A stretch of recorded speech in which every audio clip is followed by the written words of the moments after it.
Hi, I'm Dave Kale. Welcome to this Christian Business Insights podcast show where my goal is to provide you with practical, actionable ideas to help you create businesses and careers of excellence and at the same time multiply your influence for the kingdom. I have been a Christian in business for over 30 years, and I have personally and contractually consulted with over 500 different sales organizations.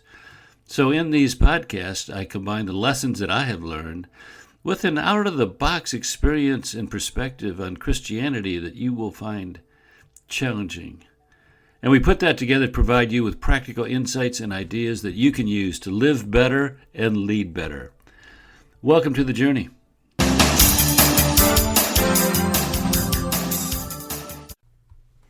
Hi, this is Dave. So have you learned to say no?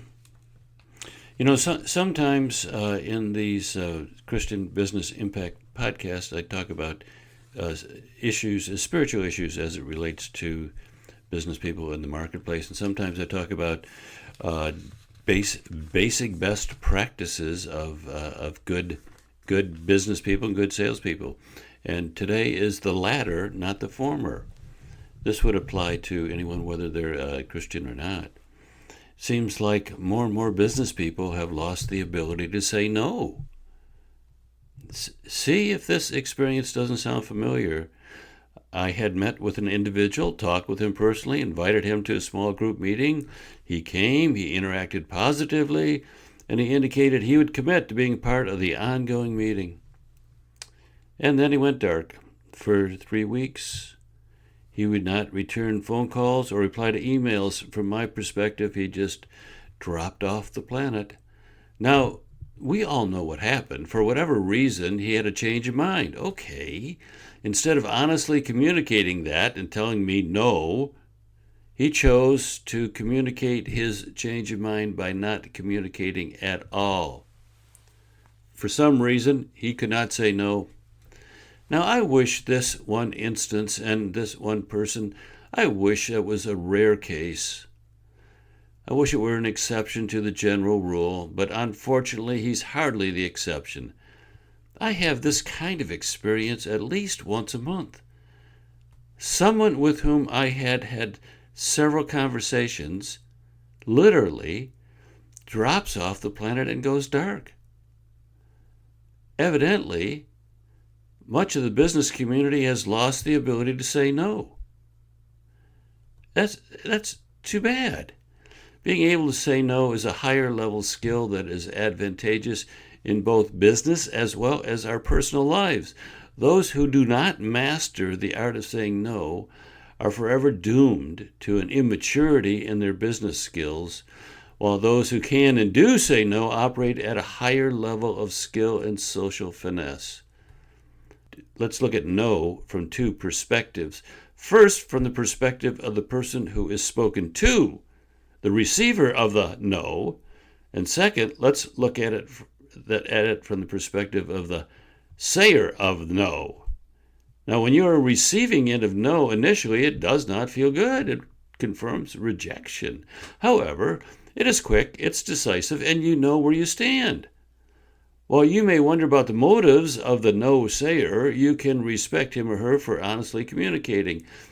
The alternative is far more detrimental. The person who cannot say no chooses instead to avoid the word. That usually means they avoid communication and just drop out of the loop.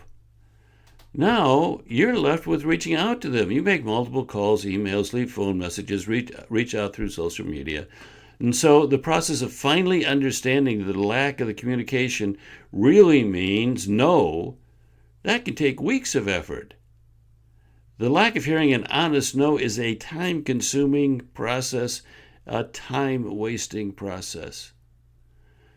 In my sales seminars, I often remark that the biggest time wasters are not the people who say no, it's the people who never say no, who never say anything.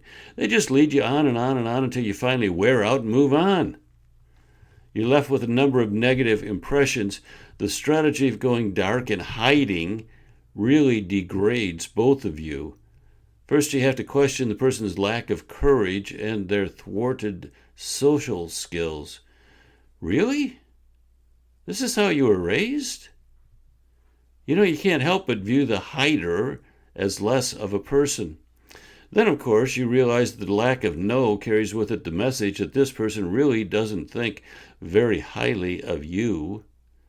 He or she has no respect for you, thinks nothing of wasting your time, squandering your emotional energy on this relationship.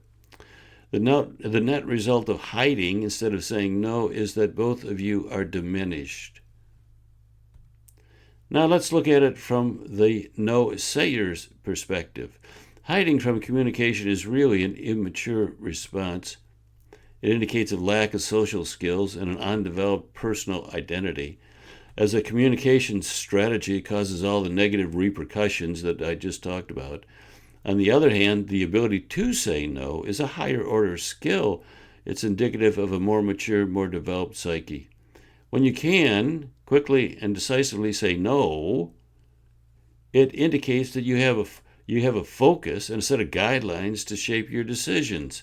The decision being considered doesn't fit those guidelines, so a prompt no allows you and the other person to move along. No is a time management strategy. There's only so much time, and the demands of our time are greater now than at any time in the past. Saying no to something that's clearly outside of your focus, that doesn't move you closer to your vision or goals, is a powerful time management technique. When you say no, you free your time, your emotional and intellectual energy to invest in something that is closer to what you want. Not deciding not communicating adds hours of wasted effort. If we played with every offer made us, if we entertained every, quote, too good to be true deal in today's barrage of emails, we could be spinning our wheels forever. The enemy of the best thing is the good thing, and the need to cultivate the ability to say no to those offers and people who sound good, but ultimately direct our attention away from the best. The ability to say no is a higher order skill indicative of a mature personality who knows what he or she wants and has the personal presence to communicate that directly. Unfortunately, it seems like there are few who meet this standard. Okay. Hey, by the way, if you want to get more of this kind of stuff, in addition to these podcasts, I have blog posts and videos and so on. They're all available on my Substack page. I'll leave a link. It's free. Eventually, you're going to have all my content there free. So check it out right now. Subscribe to my Substack page. Okay, that's it. We're done. Bye-bye.